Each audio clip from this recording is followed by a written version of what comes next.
और बड़ी खबर आ रही है, शेख हसीना के बेटे का बड़ा बयान, बांग्लादेश अगला पाकिस्तान होगा। ये बड़ा बयान दिया है शेख हसीना के बेटे सईद वाजिद की तरफ से। ये बयान आपको बता दें कि जी मीडिया से बातचीत करते समय ये बयान दिया गया है और अल्पसंख्यकों पर हमले की ओर इशारा कहीं ना कहीं ये किया गया। तो बांग्लादेश अगला पाकिस्तान बनेगा और ये बात काफी हद तक सच भी साबित होती हुई नजर आ रही है, क्योंकि यहां जो विरोध प्रदर्शन हुआ था इसमें जो इस्लामिक वहां पर कट्टरपंथी हैं उनका अहम रोल रहा है और जिस तरह से वहां अल्पसंख्यकों पर हमले किए जा रहे हैं, ऐसे में शेख हसीना के बेटे की कही गई बात काफी हद तक सच लगती है। सिवाज साहब, शेख हसीना के बेटे की बात जो है कि बांग्लादेश अगला पाकिस्तान बनेगा, अनफॉर्चुनेटली ये सच साबित होती हुई दिख रही है। बिल्कुल, देखो Chandan, hit the nail on the head. और यही लग रहा है कि जिस प्रकार से वहां पर सिचुएशन है और जो सिचुएशन अनफोल्ड हो रही है, वो ऐसा लगता है कि कहीं ना कहीं वो भारत के साथ उसके रिलेशन में अभी छोटा सा खटास आएगा और ऐसा लगता है वो पाकिस्तान के जैसे हालात की तरफ जाएगा। एंटी इंडिया सेंटिमेंट बढ़ेंगे, हिंदुओं के अगेंस्ट वायलेंस होगा, माइनॉरिटी जो हैं वो काफी नुकसान में रहेंगी। और जो भी गवर्नमेंट बनेगी, क्योंकि ऐसा लगता नहीं कि वो प्रो इंडिया बनेगी, अभी जो इंटरिम गवर्नमेंट है, स्पेशली खालिदा जिया का उसमें बड़ा रोल होगा, वो काफी अगेंस्ट है भारत के। और पाकिस्तान और चीन की जो दखल अंदाजी वो ज्यादा होगी। आईएसआई ने ये फंड करा के जमाते इस्लामी के थ्रू ये सब की सब ये जो कार्रवाई कराई है, इसमें कोई शक नहीं। तो अभी भारत को बहुत ध्यान रखना पड़ेगा, जो हमारे बॉर्डर हैं उनकी तरफ भी हमें ध्यान देना पड़ेगा। हो सकता है वहां से रिफ्यूजी भी भारत की तरफ आए, क्योंकि ऐसा सोचा था कि जब अभी आर्मी ने ऑलमोस्ट टेक ओवर कर लिया है, जनरल जवान ने कर्फ्यू बढ़ाया, मगर अभी भी वायलेंस रुकने का नाम नहीं ले रहा है। तो सबसे इंपॉर्टेंट चीज है, जब तक बांग्लादेश में वायलेंस नहीं रुकेगा तब तक जो माइनॉरिटीज हैं वो बहुत वल्नरेबल है। क्योंकि जब भी वायलेंस लगातार भारत की भूमिका की भी बात कर रहे हैं कि आने वाले दिनों में क्या असर भारत पर पड़ेगा इसका, क्योंकि इसके पहले की अगर हम बात करें तो जितने भी हमारे पड़ोसी देश हैं उनसे कंपैरिजन में हमारा बांग्लादेश के साथ, भूटान के साथ बहुत अच्छा रिश्ता है। लेकिन यहां अगर हम बांग्लादेश की बात करें तो चाइना और पाकिस्तान दो ऐसे देश हैं जो कि मैनिपुलेटिव रहे हमेशा, और एक बार फिर से ये कहीं ना कहीं मैनिपुलेट करने की कोशिश हुई और ये सफल भी होते जा रहे हैं।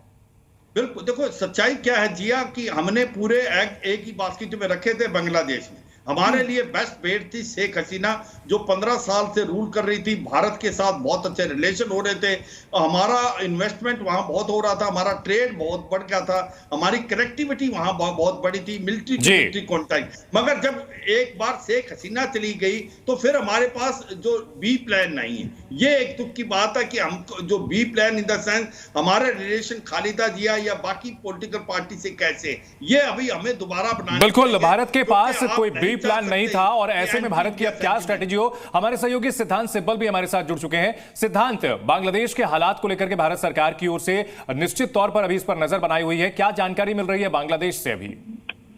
देखिए, आज एक तरफ से पहला दिन है जब हमने देखा है, जब कल डेवलपमेंट हुई है, और आज जो वायलेंस है क्या रिड्यूस होगी वो देखने वाली बात होगी। माइनॉरिटीज पे अटैक की खबरें आ रही हैं, वो भी देखने वाली बात होगी।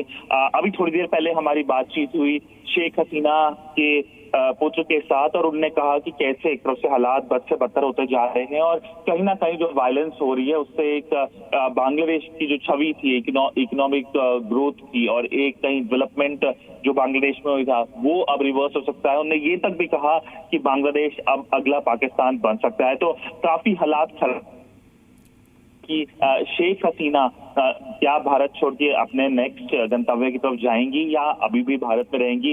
अभी तक फिलहाल मैं ये बोल सकता हूँ कि शेख हसीना इस वक्त भारत में ही है। जी सिद्धांत, आप हमारे साथ बने रहें। राणा जॉय जुड़ चुके हैं बांग्लादेश बॉर्डर से हमारे साथ, हमारे सहयोगी हैं। राणा, अगर बात की जाए भारत सरकार की ओर से तो किस तरह की चौकसी बरती जा रही है बांग्लादेश सीमा पर?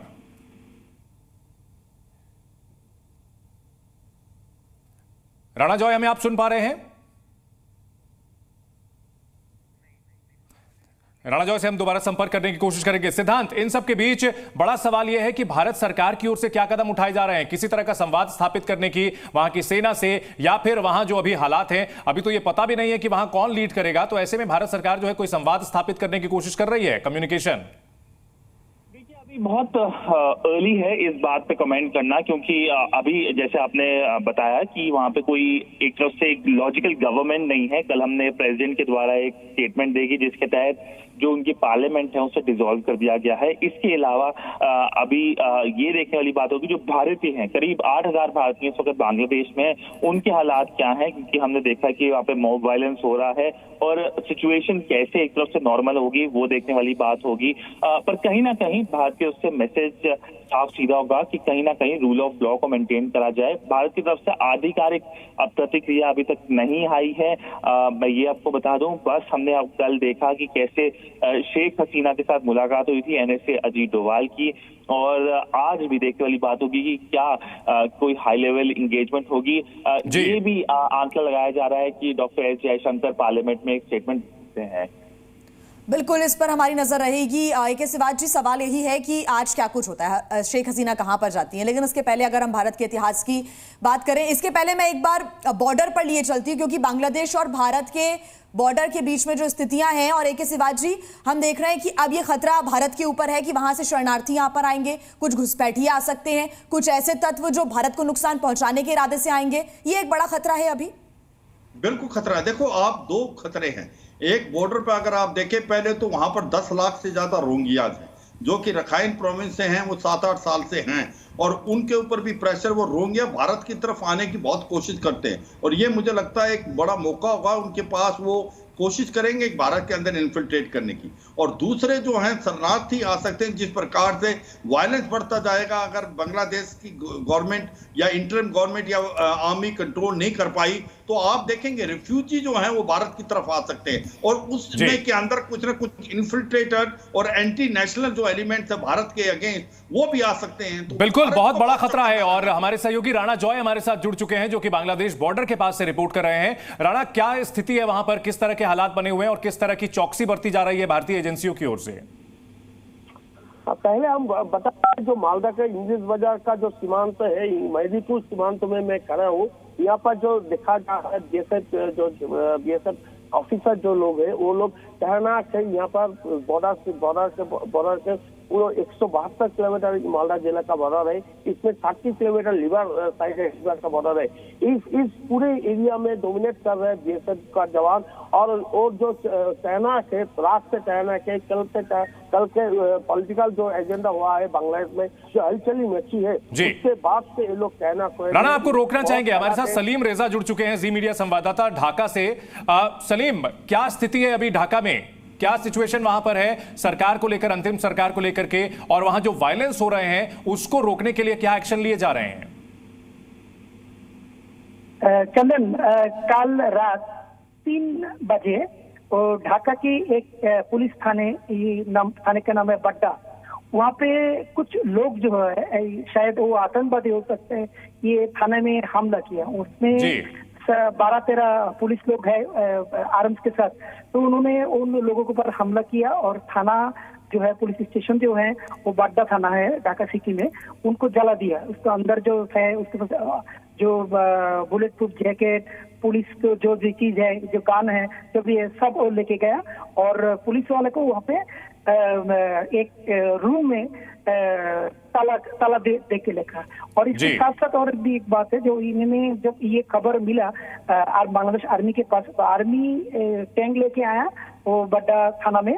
आने के बाद वो वहाँ पे जो 12-13 जो पुलिस लोग कर्मी जो वहाँ पे फंसा हुआ है, उनको रेस्क्यू किया।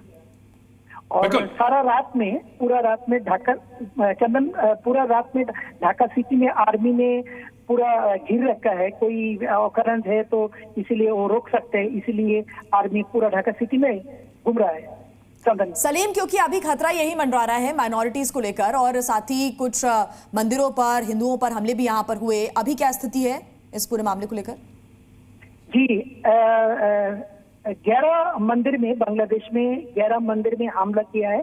कुछ हमला वाले जो आंदोलन कर, वो कह रहा है ये आंदोलन, लेकिन वो जो आंदोलन नहीं है, वो शायद कोई दूसरा कोई पॉलिटिकल पार्टी का हो सकता है, लेकिन पुलिस ने ये खबर अभी तक पुष्टि नहीं किया कौन हमला किया है। लेकिन बांग्लादेश में 11-12 मंदिर में हमला किए हैं, तोड़फोड़ किए हैं, और यहाँ पे जो पैसा जो है मंदिर के अंदर सब ये लूट कर लेके गया।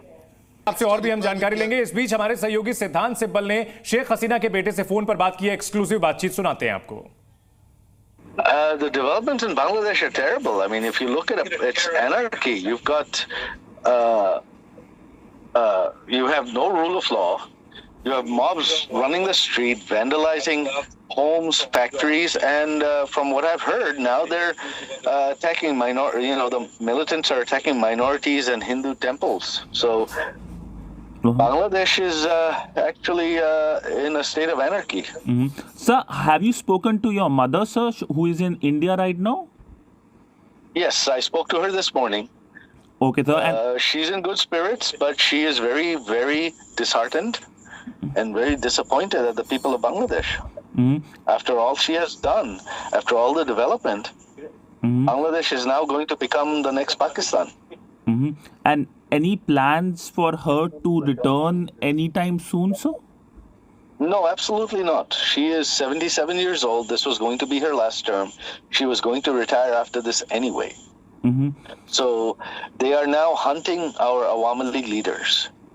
And the interim government doesn't even include the Awami League. So why would we bother?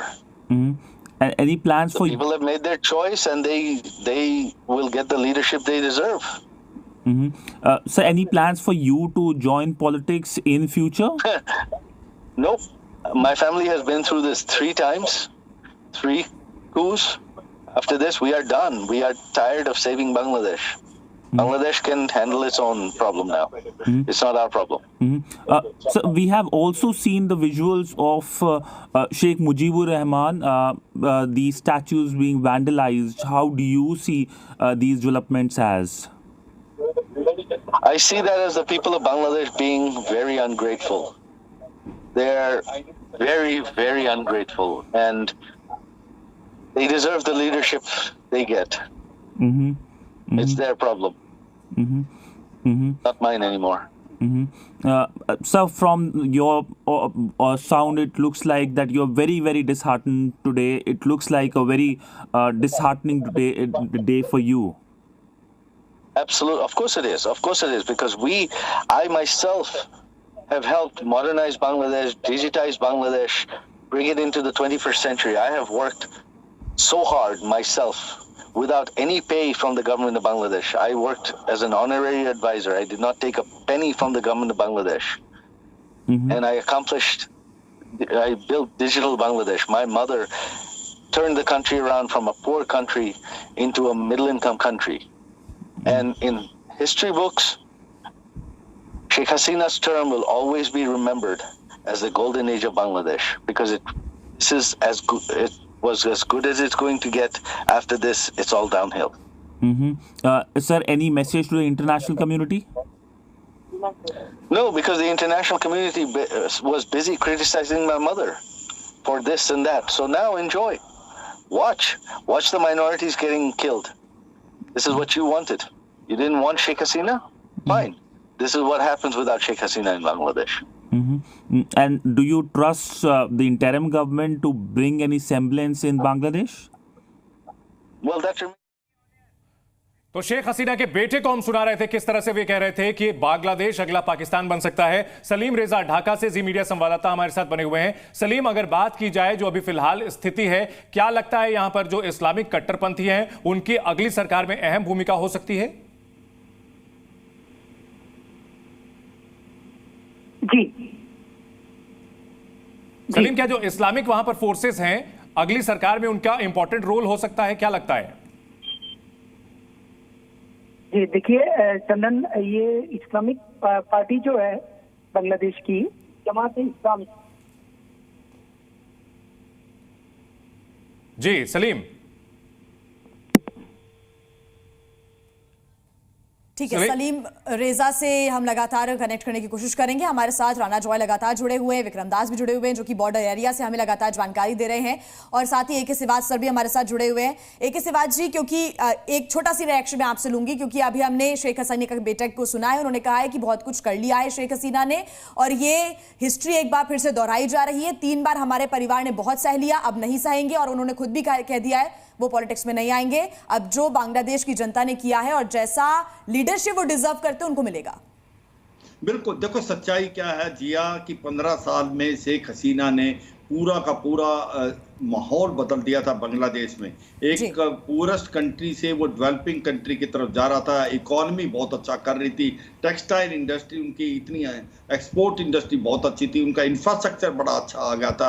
और सच्चाई ये है कि ये उनको बहुत बुरा फील हो रहा है कि इतना करने के बाद भी जमाते इस्लामी जो कि पाकिस्तान प्रो एक पार्टी है जिसने पाकिस्तान बिल्कुल सिवाज साहब, अगर मैं आपको बताऊं अपना पर्सनल एक्सपीरियंस, तो यहाँ लाजपत नगर में एक दुकान में मैं गया, एक शोरूम में, और वहां पर जाकर के मैंने शर्ट पर देखा तो लिखा हुआ था मेड इन बांग्लादेश। और ये बताता है कि बांग्लादेश ने किस तरह से लगातार तरक्की की थी कि भारत में भी वहां के बने हुए कपड़े आ रहे थे। और जाहिर सी बात है कि ये विकास कहीं ना कहीं यही लगता है कि उनका दुश्मन बन गया है शेख हसीना का, और जो ताकतें नहीं चाहती थी बांग्लादेश का विकास हो, उन्होंने उनको हटाने की साजिश रची है। इन सब के बीच विक्रम दास हमारे साथ बॉर्डर से बने हुए हैं। विक्रम, अगर बात की जाए बॉर्डर एरिया की, आप भले ही भारत में इस तरफ हैं, लेकिन उधर से क्या जानकारी मिल रही है? क्या जो बॉर्डर के एरियाज है वहां किसी तरह की हलचल देखने को मिल रही है, किसी तरह की हिंसा?